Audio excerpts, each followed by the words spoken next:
बिस्मिल्लाहिर्रहमानिर्रहीम। अस्सलाम वालेकुम डियर स्टूडेंट्स।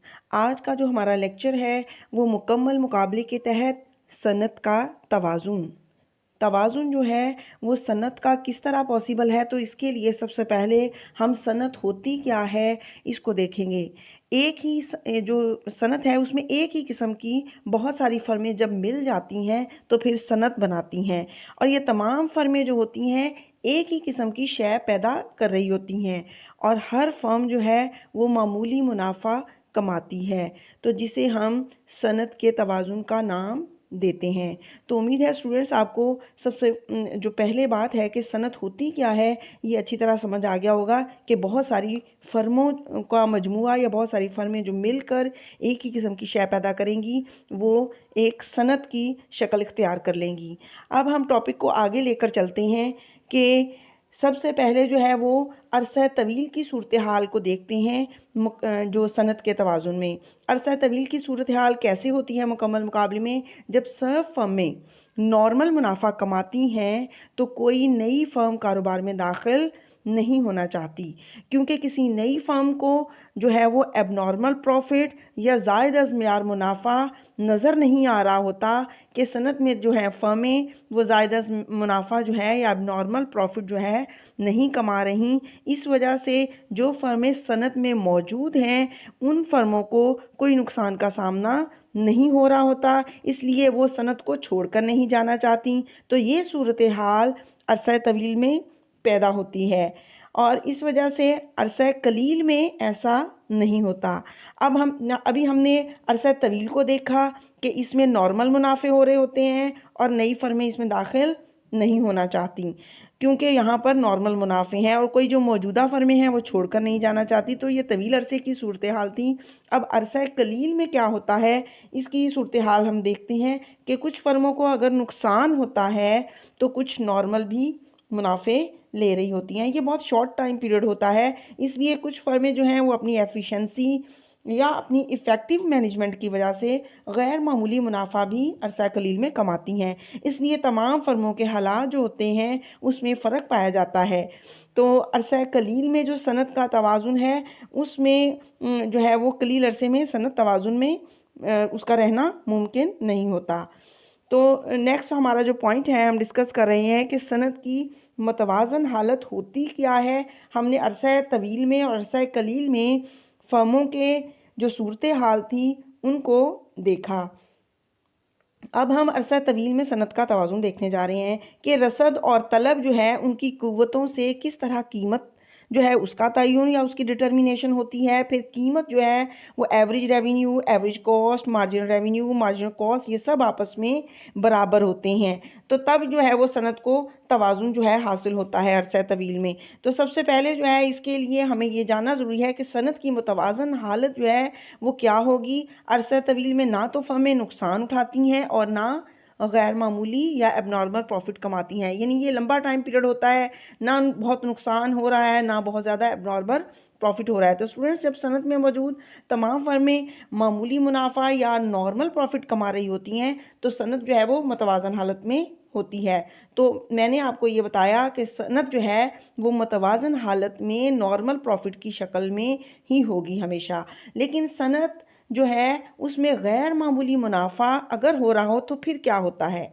नेक्स्ट जो हमारा पॉइंट है उसके अंदर हमारी जो है सूरत हाल गैर मामूली मुनाफा जो है फिर क्या होगा कि सनत का तवाज़ुन अगर बिगड़ा हुआ हो यानी सनत में जो फोर्सेस हैं रसद और तलब की, उनकी वजह से अगर तवाज़ुन बिगड़ जाता है तो कोई फर्म जो है वो गैर मामूली मुनाफा कमाने लग जाए तो अरसा तवील में ज़ायद मुनाफे जो हैं अगर हो जाएं तो इसके लालच में कुछ नई फर्में कारोबार में दाखिल होती हैं कि जी अब जो टाइम पीरियड ऐसा है कि यहाँ पर फर्में गैर मामूली मुनाफा कमा रही हैं, ज़ायद मुनाफा कमा रही हैं, तो क्यों ना हम जो है वो इस सनत में एंटर हो जाते हैं। और कुछ साबका फर्में हैं वो भी फिर अपने कारोबार को फैलाने लग जाती हैं। इस तरह प्रोडक्शन जो प्रोसेस है उसमें सप्लाई या रसद जो है क्वांटिटी ऑफ प्रोडक्शन है वो बहुत बढ़ जाती है। जब बहुत बढ़ती है तो रसद बढ़ने से क्या होता है स्टूडेंट्स, ऑलमोस्ट जो है सप्लाई बढ़ती है तो कीमत जो है वो कम हो जाती है। कीमत कम होने पर फिर मुनाफे जो होते हैं वो भी क्या होते हैं, मामूली रह जाते हैं।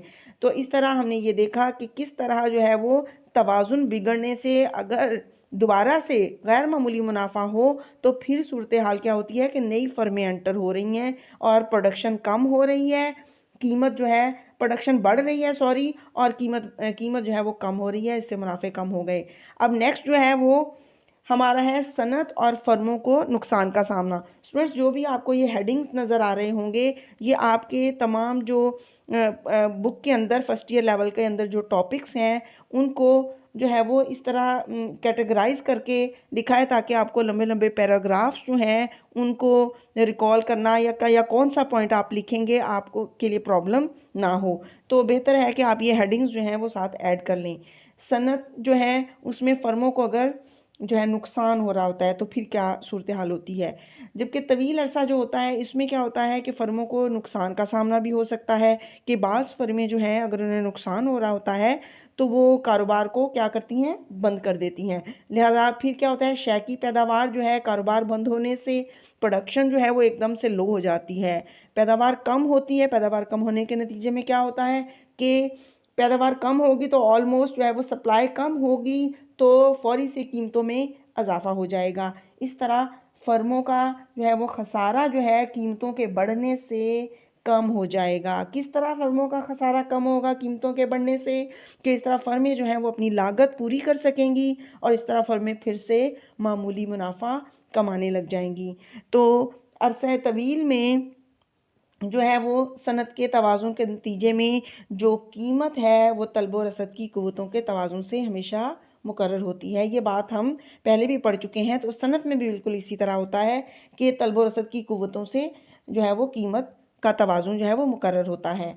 और फिर क्या होता है कि वो जो कीमत होती है हर फर्म के औसत हासिल, मुख्ततिम हासिल, औसत मसारिफ, मुख्ततिम मसारिफ, ये सब क्या है, इनके बराबर वो कीमत होती है। यानी आप कह सकते हैं कि P is equal to AC MC MR MC। ठीक है, इस तरह आप इस तरतीब से इसको याद रखें कि marginal revenue marginal cost, average revenue average cost is equal to price. तो जब भी जो है वो सनत का तवाज़ुन होगा, तवील अरसे में होगा, तो उसके अंदर कीमत जो है वो ये सब चीज़ें आपस में जो है वो बराबर होंगी।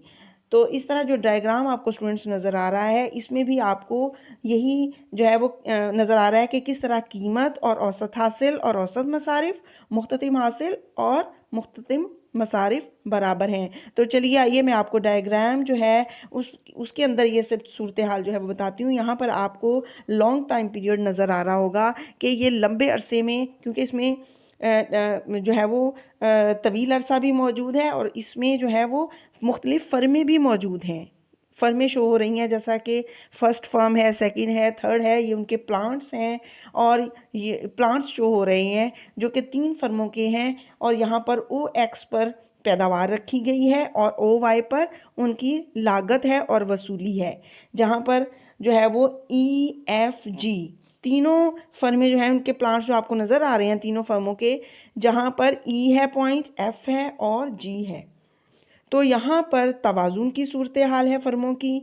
इन नकात पर फर्में जो है वो मतवाज़न हालत में हैं। क्यों मतवाज़न हालत में हैं? क्योंकि इसके मार्जिनल रेवेन्यू और मार्जिनल कॉस्ट जो है वो इन्हीं नकात पर मिल रहे हैं, यानी इक्विलिब्रियम पॉइंट वाले नकात पर मिल रहे हैं उनके। इस तरह इन नकात पर एवरेज कॉस्ट का ख़त भी और एवरेज रेवेन्यू के ख़त भी मिल रहे हैं। तो इस तरह फर्म का औसत हासिल और औसत मसारिफ भी बराबर हैं। तो आप कह सकते हैं कि जो इक्विलिब्रियम पॉइंट है यहाँ पर जो फर्में मतवाज़न हालत में हैं यहाँ पर उनके MR MC AR AC ये सब खतूत जो हैं वो कीमत के बराबर हैं, जिसको हमने प्रूफ कर दिया है। इस तरह सनत जो है वो मतवाज़न हालत में है और सब फर्में यहाँ पर मामूली मुनाफा कमा रही हैं। तो स्टूडेंट्स अरसे तवील में तमाम फर्में म्यारी मुनाफा भी कमा सकती हैं। म्यारी मुनाफा किस तरह कमा सकती हैं कि आम तौर पर अगर आजरों की जहानत काबिलियत या उनकी एक्सपीरियंस या उनकी जो है वो तजर्बे में जो है वो अगर फ़र्क हो, क्योंकि तमाम आजिर भी एक जैसे नहीं होते, वो भी होमोजीनियस नहीं होते, वो भी हेट्रोजीनियस हो सकते हैं, गैर मुतजानिस हो सकते हैं। इसलिए ज़रूरी नहीं है कि सनत में मौजूद तमाम फर्में भी अरसा तवील में भी मामूली मुनाफा कमाएं। तो बाज़ हालात में वो गैर गैर मामूली मुनाफा भी कमा सकती हैं, गैर मियारी मुनाफा भी कमा सकती हैं, क्योंकि सनत जो है वो मुतवाज़न हालत में सिर्फ उस वक्त होती है जब उसमें मौजूद तमाम फर्में मियारी मुनाफा कमा रही होती हैं। तो इसको हमने प्रूफ कर दिया है डायग्राम के ज़रिए से। अब हमारा लेक्चर जो है वो दी एंड होता है। उम्मीद है हमने जो प्रूफ किया है कि price is equal to average revenue is equal to marginal revenue is equal to average cost is equal to marginal cost, आपने इसको अच्छी तरह अंडरस्टैंड कर लिया होगा और ये सनत के तवाज़ुन की कंडीशन थी। Thank you. अल्लाह हाफिज़।